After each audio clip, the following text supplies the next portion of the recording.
Welcome to math. Today you're going to need the usual things: iPad, math notebook, and a pencil. Please make sure you're taking good notes. For those of you that are struggling on some of these things, I think sometimes your notes are lacking. And of course that is a major generalization on my part, but in talking with you, you have not written down some of the key parts of these videos. So please make sure that you're doing that. Alright, so the first thing that you can add to your notes today is our title, Solving Two-Step Inequalities. And really it's just like solving a two-step equation. So just always keep that equation kind of thinking in mind, but instead of the equal sign we're going to have that inequality sign. And so today we will work to have a better understanding of how to solve two-step inequalities.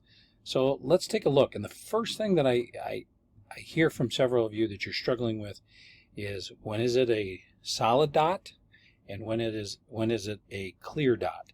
So really, solid dot is less than and equal to or greater than and equal to. Clear dot is just less than or greater than.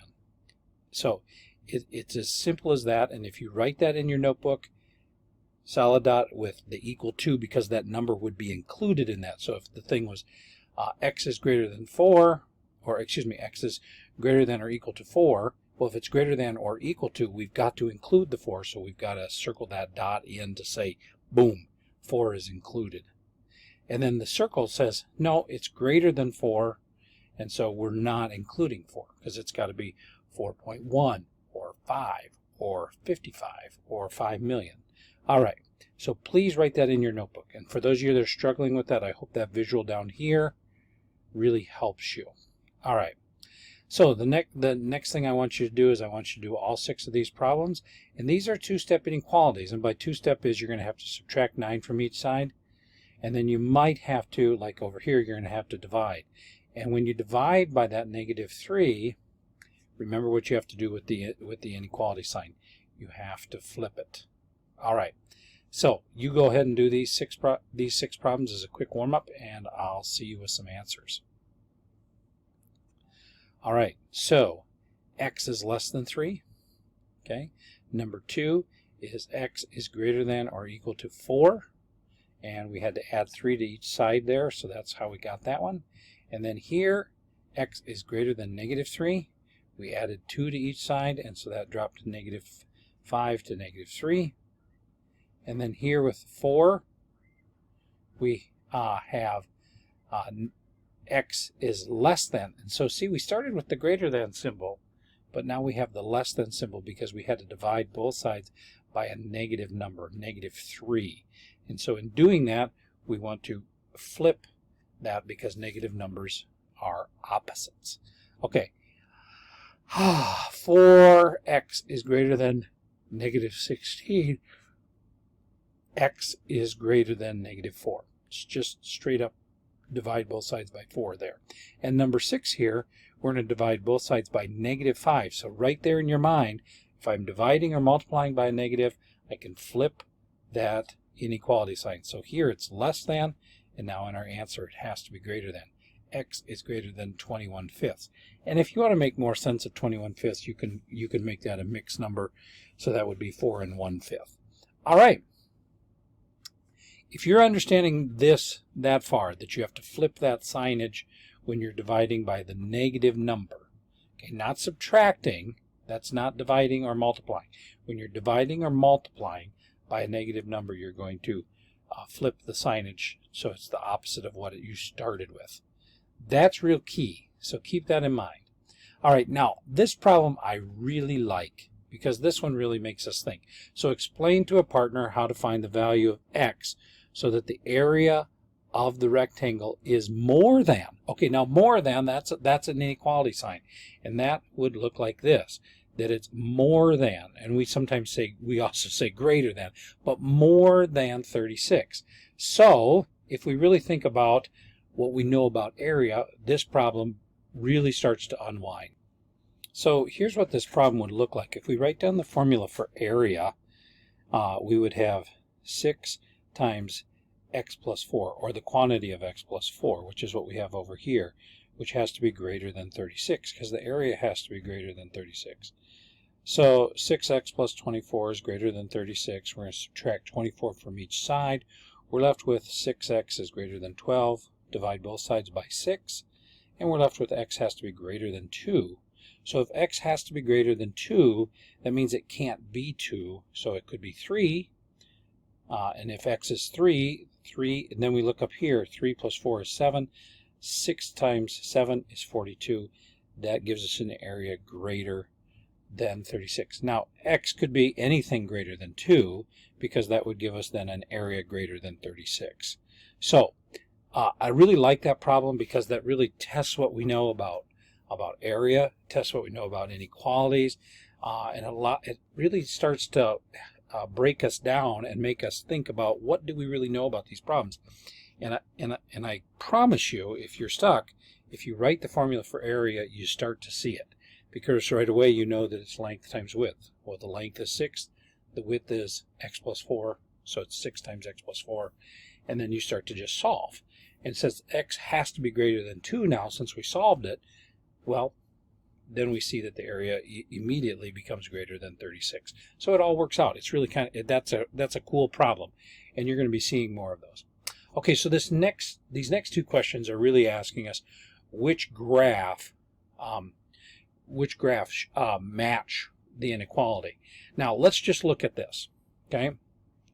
So here, any of these, just by looking at the circle in number 1, could be an answer because they're all light circles and the symbol is less than, okay? And over here, all of these are really good choices because right away it's greater than or equal to, and all of these are dark circles. So these are good questions. Now, we have to do some math here. We have to solve the inequality to be able to understand it. So, do these two problems the best you can in your notebook, and I've got some examples for you in a second. So pause the video and do this work. All right, so I did not do all of these, but I certainly did the first one, because I think that one's the harder of the two. I think number 2 you'd be very successful on. But you see the answers here. So B is the answer here, that it is less than -4. But let's look at why. So here's the problem. X over 4 plus 2 is less than 1. So now we're first going to we've got to get rid of, we've got division here, and we've got addition here. So let's get rid of the addition. So to undo addition, we do subtraction. Subtract 2 from each side, and we get -1 over here. And here we're left with x over 4. Now, to undo the division here of x over 4, x being divided by 4, we're going to multiply by 4. So in multiplying by 4, we get 4x over 4, which is equal to x. And then on this side, 4 times -1 gives us -4. So now that we have that one solved, we can see that, hey, that answer B is absolutely correct because it has to be less than -4. And we make the light circle because -4 is not included. And number 2 here, what we do here for number 2 is it is A, and when we take -3 and add it to each side, we get 2x is greater than or equal to 4. Divide both sides by 2, and the answer is x is greater than or equal to 2. So then we have answer A is the only answer that makes sense. All right, so let's move on to just a reminder here to make sure that at the end of this video you do your journal pages, which are in the Inequalities 11.4 folder. All right, moving on. So let's go ahead and solve 5x minus 4 is greater than or equal to 11. So greater than or equal to, right away you know if you're going to graph it, you're going to have a solid dot. Okay? And what we are left with is to undo this subtraction here, we did addition, and we added 4 to each side. So that made a 0 here, and it made a 15 here. 5x is greater than or equal to 15. We're going to divide both sides by 5, so we're left with just x, and x is greater than or equal to 3. So then if we were to graph that, we would make a dark circle at 3, and all numbers greater than 3 would be a solution to this inequality. All right, so make sure that's in your notebook. Now for B here, we have B being divided by -3 plus 4. So we've got division and we've got addition. And to undo the addition, we're going to do subtraction. We're going to subtract from both sides. All right, and then we're left with B over -3 is less than 9. And now we're going to multiply both sides by -3. Now right away, you got to be thinking there. -3 dividing by, or multiplying by. So if I'm doing that, I've got to flip that sign. So my less than sign now becomes a greater sign, and B is greater than -27. Whew, that's a lot of work. That's cool. All right, now let's take a look at this guy here. So solve 17 is less than or equal to 3y minus 4. Okay, so we're going to add 4 to each side. And then we have 21 is less than or equal to 3y.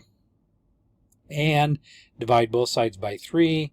You got it. So 7 is less than or equal to y, or we could also just turn that around, because if we read it right to left, it would be y is greater than or equal to 7. So either way we read that, that is correct. All right, and there's the solution. And then because that's greater than or equal to, that's that dark circle. And so we darken in the circle, and then all numbers greater than 7 are what we also have to include in our graph. Okay, you pause the video, do these 3 problems. I'm going to give you some answers in a second. So pause the video and do the work. All right, so there are your answers. I hope those are the answers you got, and there are your graphs. And I'm just going to keep on rolling here. If you have a question on that, we can go over that when we are back all together. All right, now here's a great problem. Which graph represents the solution? So you can look at those graphs, but we've got a lot of work we need to do. So first, let's distribute the -7 amongst the x and the 3y. So we have -7x is minus 21. Minus 21 is less than or equal to 28. Now we're going to add 21 to each side, and so now we're left with -7x is less than or equal to 49. Glad it's 49. Now right away, that -x or that -7 should be telling you something. You're going to divide both sides by -7, so you're left with x is greater than or equal to -7. But note that that is a change. Okay, that is a change, because we started off with all of this saying less than, less than, less than, and then here we change that as soon as we are dividing by. That's right, dividing by or multiplying by a negative, we have to change the sign. So we went from less than to greater than. So the correct answer is B. And we darken in that circle because it's the greater than and equal to. All right, I hope I'm hitting that point home. I hope you're really getting tired of that. Please make sure that this work is in your notebook. Okay, here is another example. I want you to go ahead and do that work in your notebook, and I'll see you with some answers in a second. So again, what we did here was we distributed that 2 amongst the the variable and the value inside the parentheses, and we're left with that. And now we are going to subtract x from both sides, and we're left with 4 is greater than -2y. We're going to divide both sides by -2, and in doing so we are going to change that sign. So y is now greater than -2. All right, and then that is just greater than, so we have the white circle. I'm going to keep rolling here. This is a great problem. I want to go through this one. So the contestant in a weight loss competition. What they really did here was they added up all the weight they lost. They put that over 5 months, and they set that to greater than or less than 8, because they wanted to lose 8 pounds a month. And then they got 34 plus x over 5, which is greater than or equal to 8. To undo all that, they multiplied both sides by 5, and they were left with 34x, and then they where X is greater than or equal to 6. So on that last month, the person needed to lose greater than or equal to 6